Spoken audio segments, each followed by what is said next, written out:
آج ہم اپنی اولاد کو زیادہ سے زیادہ یہ کہیں گے پیسے خراب نہیں کیا کرتے، تنخواہ گھر لایا کرتے ہیں، کمائی گھر لایا کرتے ہیں، ایسا نہ کرو ایسا نہ کرو۔ لقمان علیہ السلام نے اپنی اولاد کو، اپنی نسل کو جو وصیت فرمائی وہ ہماری نصیحتوں سے مختلف ہے۔ ہماری سوچ اور ہے، ان حضرات کی سوچ کچھ اور تھی۔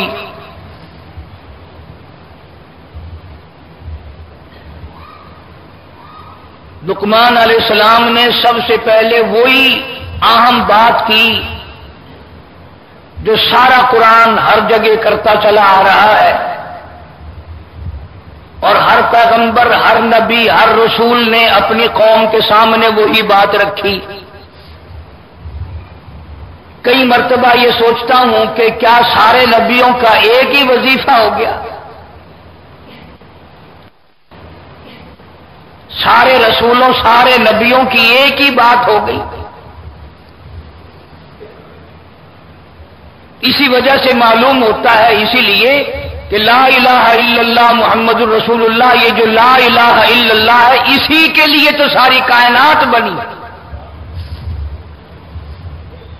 آدم علیہ السلام سے لے کر قیامت تک کا جو آخری انسان پیدا ہوگا، اللہ تعالیٰ نے ان سب کو لا الہ الا اللہ کے لیے ہی پیدا کیا۔ میری وحدانیت کا اعلان کرو، میری توحید کا اعلان کرو، میری ربوبیت کا اعلان کرو، مجھے خدا مانو اور لوگوں سے منواؤ۔ کتنے بڑے کمال کی بات ہے کہ جو پیدا کرنے والا وہی کہتا مجھے مانو تو صحیح۔ کتنی پیاری آنکھیں میں نے دی، زبان میں نے دی، لب میں نے دیے، چہرہ میں نے دیا، عقل میں نے دی، دل دماغ میں نے دیا، اور میری خدائی کو تو مانو۔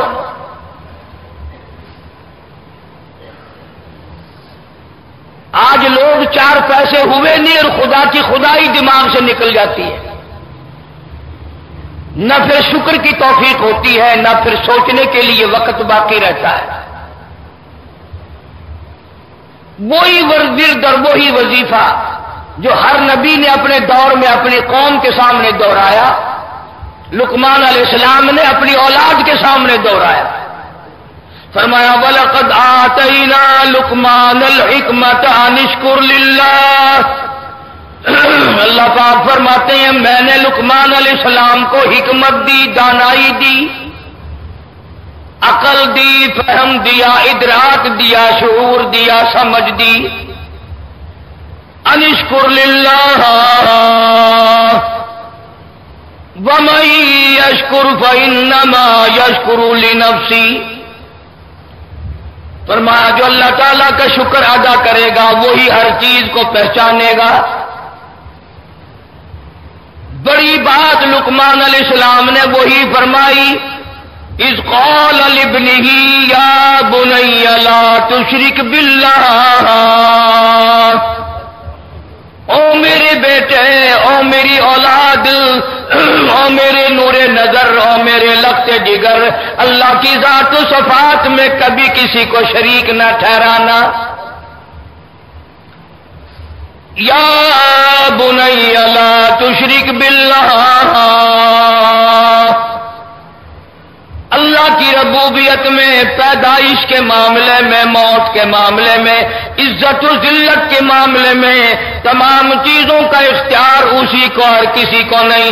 تولج اللیل فی النہار وتولج النہار فی اللیل۔ ان رات دل کا چھوٹا بڑا کرنا، گھٹانا بڑھانا میرے اختیار میں ہے۔ فرمایا لا تشرک باللہ، اللہ کی ذات میں کسی کو شریک نہ ٹھہرانا۔ اور کتنی بڑی بات فرمائی، ان الشرک لظلم عظیم۔ او میرے بیٹوں، او میری اولاد شرک سے بڑا ظلم کوئی نہیں، شرک سے بڑا قہر کوئی نہیں، شرک سے بڑا گناہ کوئی نہیں، شرک سے بڑا جرم کوئی نہیں۔ اللہ نے اعلان کر دیا جس گناہ کو چاہوں گا معاف کر دوں گا، جس خطا کو چاہوں گا معاف کر دوں گا۔ میں اگر چاہوں گا ریت کے ذرات سے زیادہ گناہ ہوں گے انہیں معاف کر دوں گا، میں چاہوں گا سمندر کے قطروں سے زیادہ گناہ ہوں گے ان کو معاف کر دوں گا، میں چاہوں گا درختوں کی پتوں سے زیادہ گناہ ہوں گے انہیں معاف کر دوں گا، میں چاہوں گا پہاڑ کے وزن سے زیادہ گناہ ہوں گے انہیں معاف کر دوں گا، میں چاہوں گا آسمان کے ستاروں سے زیادہ گناہ ہوں گے انہیں معاف کر دوں گا۔ اور میرے بندے یاد رکھو یہ بات، ان اللہ لا یغفر ان یشرک بہ ویغفر ما دون ذلک لمن یشاء۔ اور میرے بندوں میرا اعلان سنو، ہر گناہ کو چاہوں گا بخش دوں گا، لیکن یاد رکھو شرک کے لیے میرے پاس کوئی معافی نہیں۔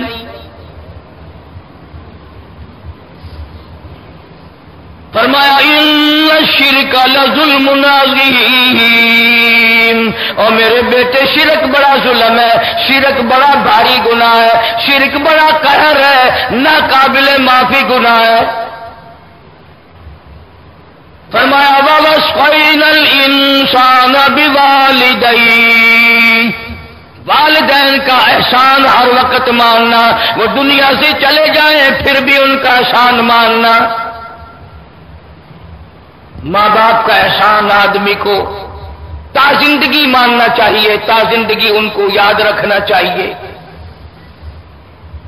آج ہماری یہ حالت ہے، آنکھوں کے سامنے ہو پھر بھی قدر نہیں، فوت ہو جائیں تو کبھی نام تک نہیں۔ جیسے اولاد کا حق ہے، بیوی کا حق ہے، زندہ لوگوں کا حق ہے، فوت ہو جانے والے، قبروں میں چلے جانے والے ماں باپ کا پھر بھی حق رہتا ہے۔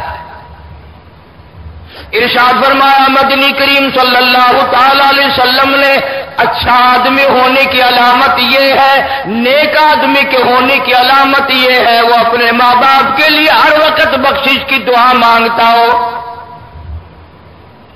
اللہ پاک جل شانہ نے ہم سب پر کتنا بڑا کرم فرمایا، ہر نماز کے اخیر میں دعا سکھا دی، دعا مانگو ربنا وتقبل دعا، ربنا اغفر لی ولوالدی۔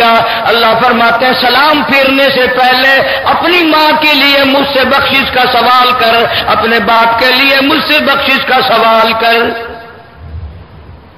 وہ بے شک قبروں میں ہے، وہ چلے گئے، عرصہ ہو گیا ان کی موت کو، لیکن اللہ پاک فرماتے ہیں تو ان کی اولاد ہے، تو ان کو بیٹا ہے، آج بھی ان کے لیے دعائیں مانگ۔ بیت اللہ میں جائے وہاں بھی دعا مانگ، روز رسول اللہ صلی اللہ علیہ وسلم پہ جائے وہاں بھی دعا مانگ، جہاں نماز پڑھے وہی ماں باپ کے لیے بخشش کی دعا کر۔ فرمایا وَوَصَّيْنَا الْإِنسَانَ بِوَالِدَيْهِ حَمَلَتْهُ أُمُّهُ كُرْهًا وَوَضَعَتْهُ كُرْهًا۔ سبحان اللہ، اللہ پاک فرماتے ہیں تجھے کیا معلوم ہے وہ 9 مہینے جو تجھے پیٹ میں اٹھائے پھری اس نے کتنے دکھ اٹھائے، تو ان باتوں کو کیا جانے، تجھے علم نہیں اس بات کا۔ والدین کے احسان کے بارے میں حضرت لقمان علیہ السلام نے اپنے بیٹے کو نصیحت فرمائی اور فرمایا یا بنی اقم الصلاۃ وامر بالمعروف وانہ عن المنکر۔ اور میرے بیٹے نماز کو قائم کر، نماز کو مضبوطی سے پکڑ، ساری زندگی میں نماز قضا نہ کر، وَأْمُرْ بِالْمَعْرُوفِ نیکیوں کا حکم کرتا رہے، وَانْهَ عَنِ الْمُنْکَرِ برائیوں سے روکتا رہے، اچھائی کو جہاں تک ہو سکے پھیلا، اس کا لوگوں کو حکم کر۔ اب ایک سوال پیدا ہوتا ہے کہ کئی مرتبہ آدمی اگر کسی کو نیکی کے لیے کہتا ہے تو لوگ برا مانتے ہیں، لڑائی کرتے ہیں۔ فرمایا من رأى منکرا فلیغیرہ بیدی۔ ارشاد فرمایا محمد مدنی صلی اللہ تعالی علیہ وسلم نے، اور لوگوں من را منکرن فلیغیرہ بیدی، اگر کوئی برائی تم دیکھو ہاتھ سے مٹا دو، اگر تمہاری طاقت ہو تو اس کو زبردستی ختم کر دو، اس برائی کو مٹا دو۔ وَمَن لَّمْ يَسْتَطِعْ، اگر یہ طاقت نہیں فَبِلِسَانِهِ، زبان سے ضرور کہو یہ برائی نہ کرو۔ برا مانے بھلا مانے، تمہیں چاہیے کہ تم کہہ دو،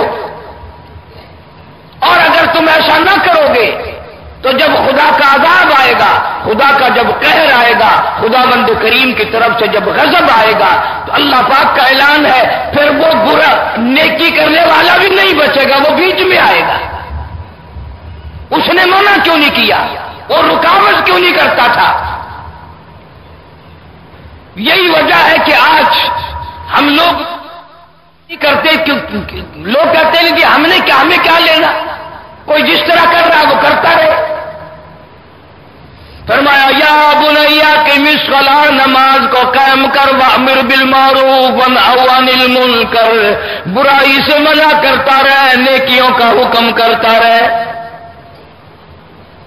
فبلسانی، زبان سے منع کر دے، اگر ومن لم یستطیع، زبان سے کہنے سے بھی کوئی سر پھوڑتا ہے، سر اتارتا ہے، قتل کرتا ہے۔ فرمایا ومن لم یستطیع، اگر یہ بھی طاقت نہیں ہے، فبقلبہ، دل سے تو برا بالکل جان کہ یہ برے لوگ ہیں، بری بات ہے۔ فرمایا وذالک اضعف الایمان، یہ ایمان کا سب سے گھٹیا درجہ ہے۔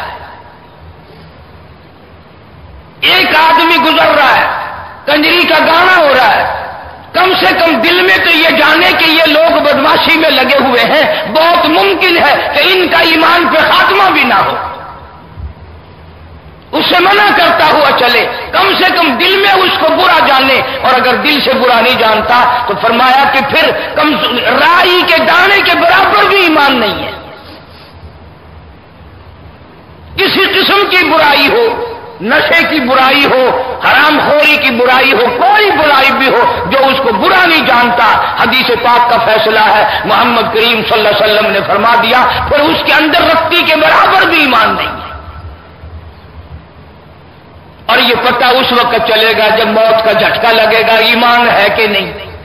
آج کل تو کوئی پتہ نہیں چلتا، ہر آدمی کہتا ہے بڑا ایماندار میں ہوں، وہ کہتا ہے مجھ سے بڑا ایماندار کوئی نہیں۔ چنانچہ لقمان علیہ السلام نے اپنی اولاد کو طرح طرح کی نصیحت کی، فرمایا یا بنی انہا ان تک مثقال حرب، تمام برائیوں سے منع بھی کرتے رہنا، دل میں فخر تکبر کبھی نہ کرنا۔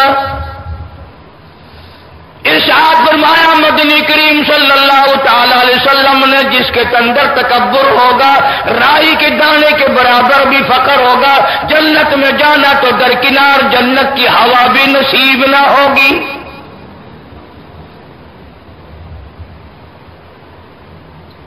حسن و جمال کا تکبر، دولت کا تکبر، اپنی عبادت کا تکبر، یہ ساری چیزیں اللہ کو ناپسند ہیں۔ یہی وجہ ہے کہ لقمان علیہ السلام نے اپنی اولاد کو جتنی بھی موٹی موٹی دین کی ساری چیزیں تھیں وہ ساری کی ساری صورت میں موجود ہے۔ یوں فرمایا ایسا نہ کر کہ قیامت کے دن تجھے مصیبتوں کا سامنا کرنا پڑے۔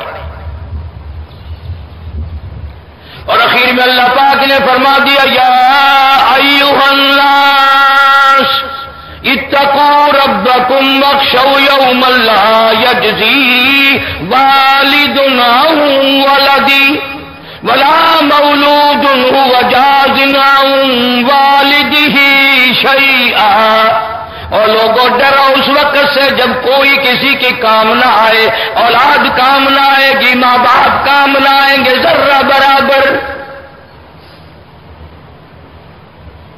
ایک صحابی نے عرض کیا یا رسول اللہ صلی اللہ علیہ وسلم قیامت کب آئے گی، قیامت کب قائم ہوگی؟ فرمایا من مات فقد قام قیامت او کما قال، فرمایا جو مرد جس کی موت آ گئی اس کی قیامت بھی آ گئی، جس کی موت آ گئی سمجھو اس کی قیامت بھی آ گئی۔ مختلف سوالات کیا کرتے تھے صحابہ اکرام۔ ایک صحابی نے سوال کیا یا رسول اللہ قیامت کب آئے گی؟ جلال آ گیا کالی کملی والے صلی اللہ علیہ وسلم کو. فرمایا قیامت پوچھ رہے ہو، کیا تیاری کر رکھی ہے قیامت کی؟ جو انتظار ہو رہا ہے قیامت کا، کیا تیاری کر رکھی ہے؟ اب نبی کے جلال کو صحابہ سمجھتے تھے نا، اور کون سمجھ سکتا ہے؟ فوراً عرض کیا صحابی نے، یا رسول اللہ میرے پاس اللہ اور اس کے رسول کا نام ہے قیامت کے لیے، اور میرے پاس کچھ نہیں ہے. اللہ کی محبت ہے، اس کے پیغمبر کی محبت ہے، میرے پاس قیامت کا یہ سامان ہے. حضور اکرم صلی اللہ علیہ وسلم نے مسکرا دیا. کیا شاندار جواب دیا صحابی نے.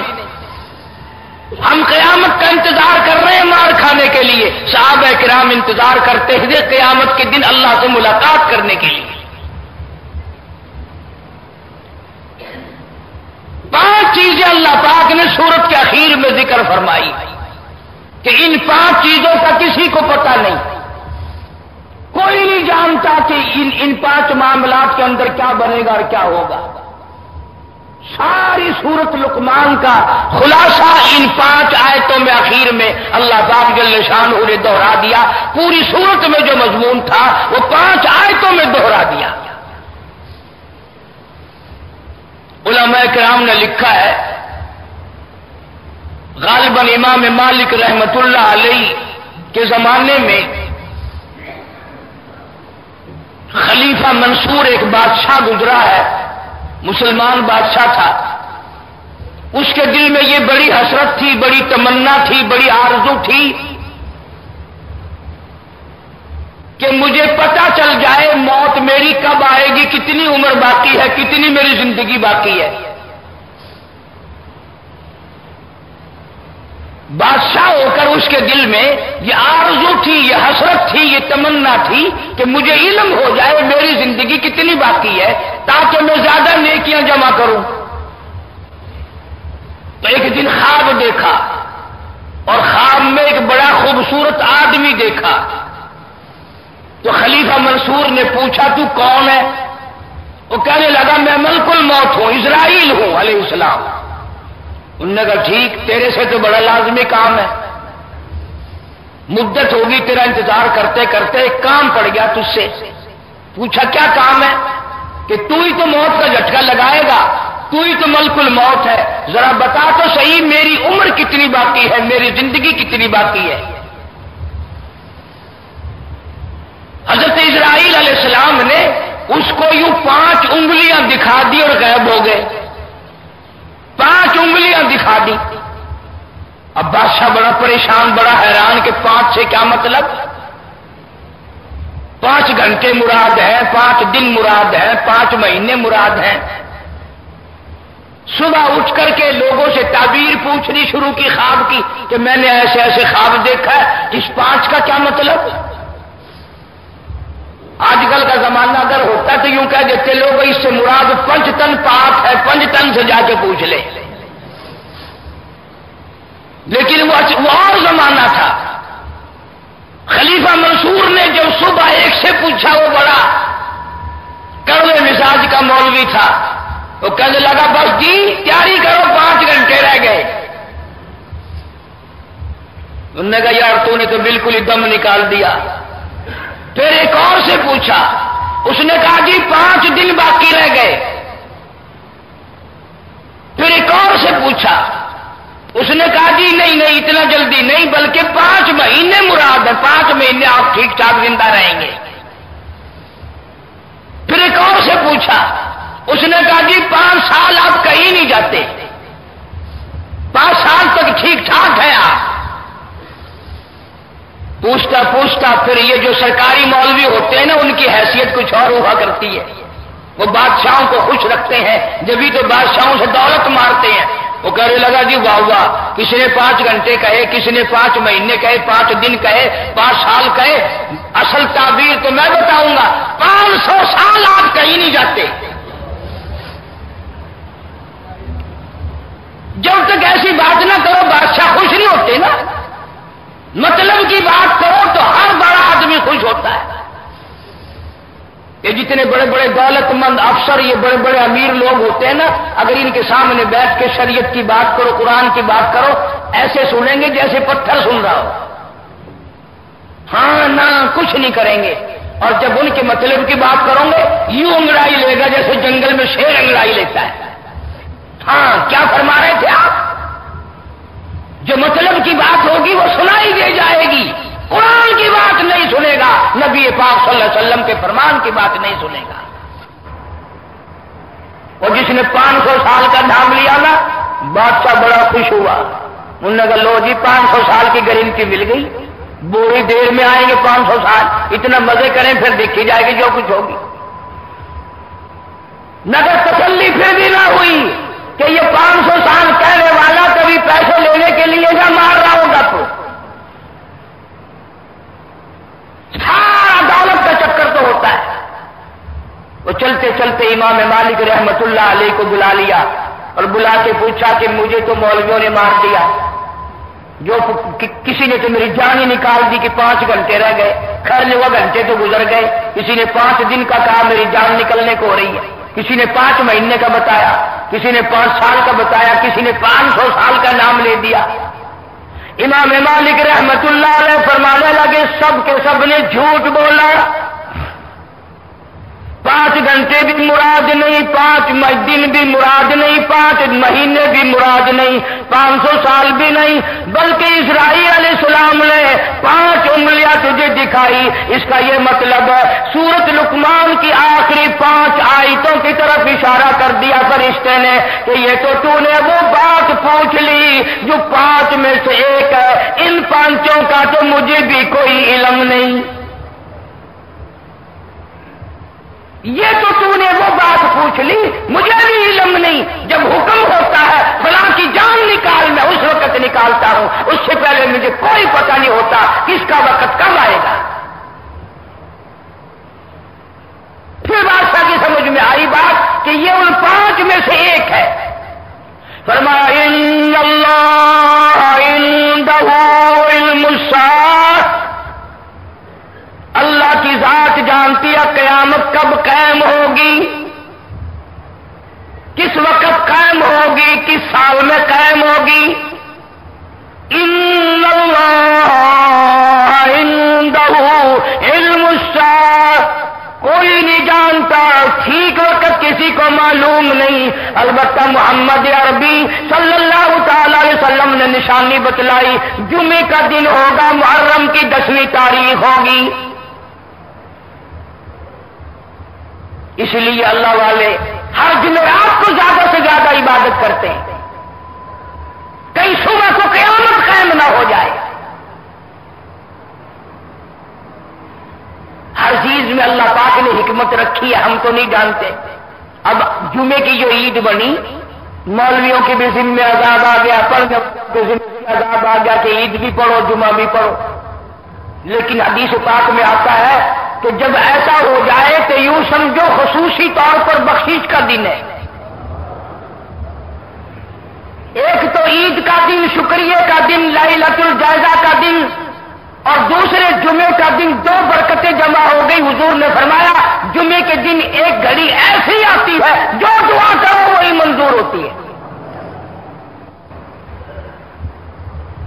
کوئی کہتا ہے کہ 2 خطبے اکٹھے ہو گئے، بادشاہ کے لیے ٹھیک نہیں، بھلے بادشاہ کو پھانسی آ رہی ہے، بادشاہ کا کیا بگڑ رہا ہے؟ کام تو کرنا ہم نے، یوں بولنا ہمیں تکلیف ہوتی ہے کہ ابھی عید پڑھ کے گئے تھے پھر جمعے کے لیے چلو بھائی، تکلیف تو ہمیں ہو رہی ہے۔ ارشاد فرمایا مدنی کریم صلی اللہ تعالی علیہ وسلم نے جب ایسا وقت آئے کہ عید الفطر ہونا چاہتا ہے، فرمایا ان اللہ عندہ علم الساعۃ، قیامت کا ٹھیک وقت کوئی نہیں جانتا۔ ایسی اوش ربو گھڑی، فرمایا وَنُفِخَ فِي الصُّورِ فَإِذَا هُم مِّنَ الْأَجْدَاثِ إِلَىٰ رَبِّهِمْ يَنسِلُونَ، قیامت کا سور پھونکا جائے گا، اتنا بڑا عذاب شروع ہوگا. قبر والے کی بات قرآن نقل کرتا ہے. سورۃ یاسین کا ترجمہ بھی کبھی دیکھ. من باسنا من مرقدنا، او میرے اللہ، ہم قبر عذاب قبر کو نیند سے تعبیر کرتا ہے. سمجھو ترجمہ، قیامت کا عذاب دیکھ کر عذاب قبر نیند یاد آیا. قبر کا وہ عذاب جس کے بارے میں حضور اکرم صلی اللہ علیہ وسلم نے فرمایا تمہیں قبر کا عذاب دکھا دو تم مردوں کو دفن کرنا چھوڑ دو گے. قیامت کے عذاب کو دیکھ کر مردے قبر کے عذاب کو نیند بتا رہے ہیں. قالوا یا ویلنا من باسنا من مرقدنا، ابھی ہم سو رہے تھے، کس نے ہم کو نیند سے جگا دیا؟ جواب ملے گا ھذا ما وعد الرحمن وصدق المرسلون. یہ وہی وعدہ آ گیا، وہی قیامت آ گئی جس کا تم سے نبیوں نے وعدہ کیا، جس کا قرآن میں تم سے وعدہ کیا گیا تھا.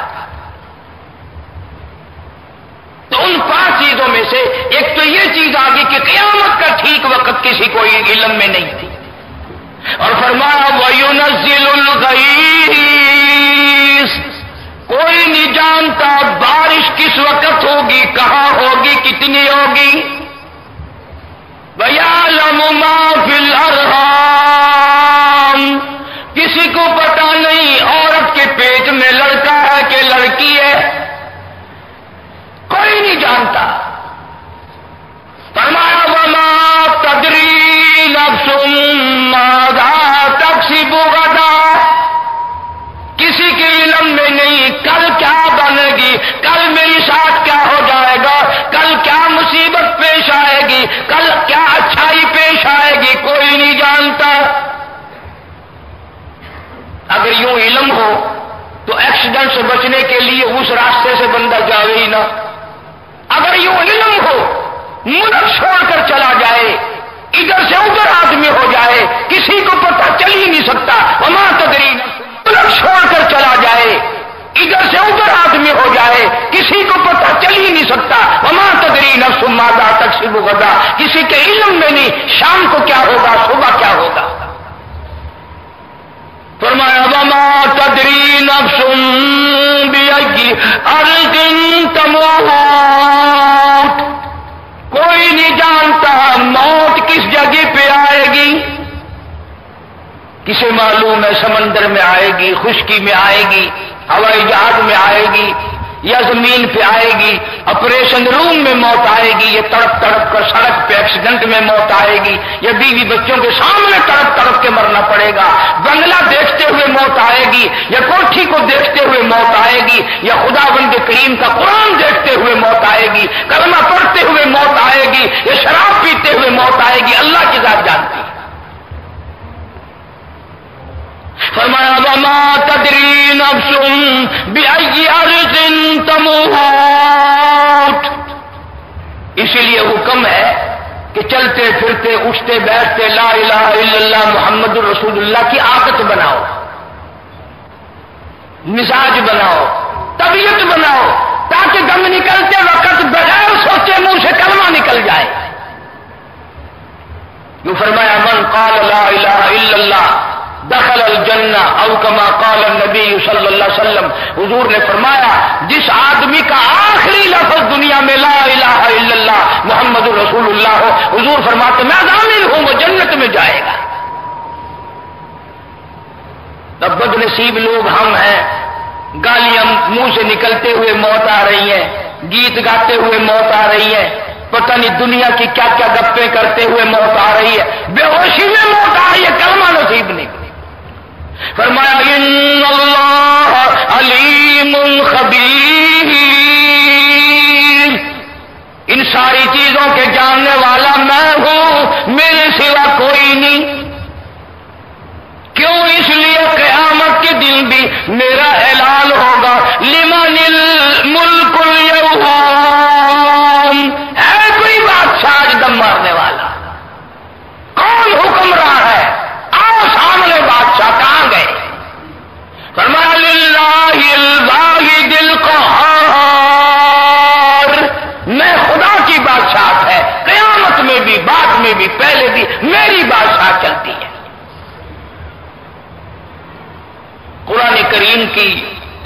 آیت میں ہزاروں حکمتیں ہیں، ہزاروں مسئلے ہیں، ہزاروں اللہ پاک نے اس میں اسرار رکھے ہیں، ہم سمجھنے کی کوشش نہیں کرتے۔ قرآن کا ترجمہ تو کیا سمجھیں گے، ہم پڑھنے کی کوشش نہیں کرتے۔ رمضان المبارک میں جن حافظوں نے قرآن سنایا، سنا، پڑھا، غور کیا، عید کے بعد منزل کی چھٹی کر جاتے ہیں، قرآن دیکھنا نصیب نہیں ہوتا سارے سال۔ یہ بھی اللہ کا عذاب ہے، بڑا بد نصیب ہے وہ آدمی کہ جب موت آئے تو قرآن چھوڑ کر مرے، جب موت آئے تو وہ قرآن والا بن کے نہ مرے۔ فرمایا وَمَنْ أَعْرَضَ عَنْ ذِكْرِي فَإِنَّ لَهُ مَعِيشَةً ضَنْكًا، جس نے قرآن پڑھ کر بھلا دیا، جس نے قرآن پڑھ کر قرآن کو چھوڑ دیا، اللہ کہتا فَإِنَّ لَهُ مَعِيشَةً ضَنْكًا، میں اس کی دنیائی زندگی کو تلخ بنا دوں گا،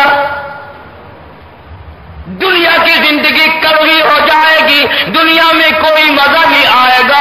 اور قیامت کے دن میں کے بارے میں فرمایا معیشۃ ضنکا ونحشرہ یوم القیامۃ اعمیٰ، قیامت کے دن ہم ایسے آدمی کو اندھا کر کے اٹھائیں گے۔ عادت ہے نا، رمضان میں نازل پڑھنے والے بھی پڑھتے ہیں، حفظ پڑھنے والے بھی پڑھتے ہیں، جس کو 2-4 صورتیں یاد ہیں وہ بھی پڑھتے ہیں، اور عید کے بعد پھر قرآن کو چھوڑ دیتے ہیں، نماز کو چھوڑ دیتے ہیں۔ تو اللہ نے فرمایا اصل تو میں اس کی دنیاوی زندگی کو تلخ بنا دوں گا، ورنہ قیامت میں اسے اندھا کر کے اٹھاؤں گا۔ پھر فرمایا قیامت میں وہ روے گا، پچھتاوے گا، ٹھوکریں کھائے گا، ٹکرے کھائے گا، اور کہے گا قال رب لم حشرتنی اعمیٰ وقد كنت بصیرا، الہی میں دنیا میں دیکھنے والا تھا، آج یہ ٹھوکریں کیسی، آج یہ ٹکریں کیسی، آج یہ پریشانیاں کیسی۔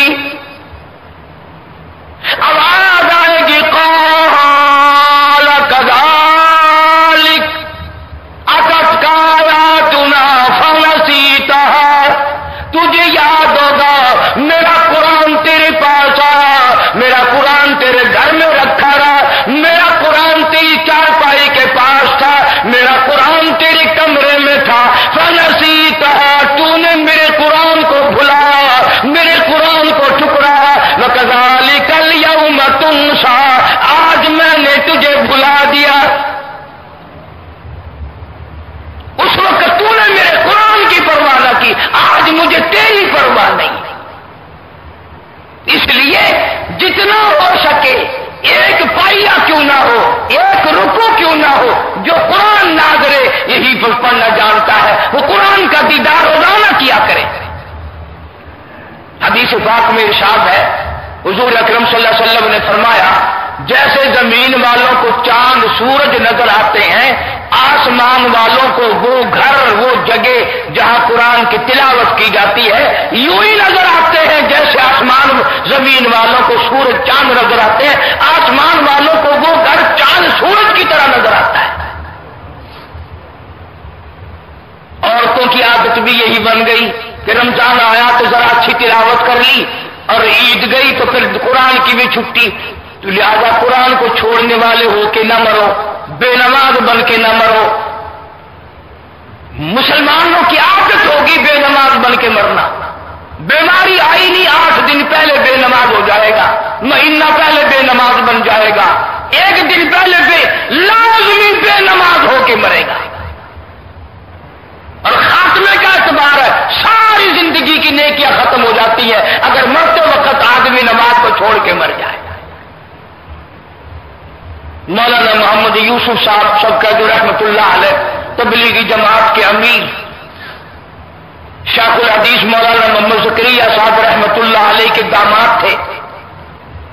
شیخ الحدیث صاحب نے خود لکھا ہے کہ میری بیٹی تھی اور مولانا محمد یوسف صاحب رحمت اللہ علیہ کی گھر والی تھی، اتنی بیمار لیٹے لیٹے سر کے اشارے سے نماز پڑھ رہی تھی، رکوع کا اشارہ کیا تو زندہ تھی، تھوڑا سا زیادہ اشارہ سجدے کا کیا اسی میں جان نکل گئی، سجدے کے اشارے میں جان نکل گئی، سجدے کے اشارے میں موت آ گئی۔ کی موت سجدے میں آ جائے. کتنا خوش نصیب ہے وہ آدمی جس کی موت قرآن پڑھتے ہوئے درود پاک پڑھتے ہوئے موت آ جائے. جب یہ فکر ہوگا، جب یہ طبیعت میں لگن ہوگی تو استغفار کی عادت ڈال لو، درود پاک کی عادت ڈال لو، کلمہ طیبہ کا ورد کرو، چلتے پھرتے اٹھتے بیٹھتے. ایک تو نیکیاں بڑھیں گی، اعمال بڑھیں گے، اور ایک مرتے وقت کلمہ نصیب ہو جائے گا. اللہ تعالی ہم سب کو آخری وقت میں کامیاب فرمائے اور ایمان کے ساتھ ہم سب کا خاتمہ بالخیر فرمائے. وآخر دعوانا ان الحمدللہ رب العالمین.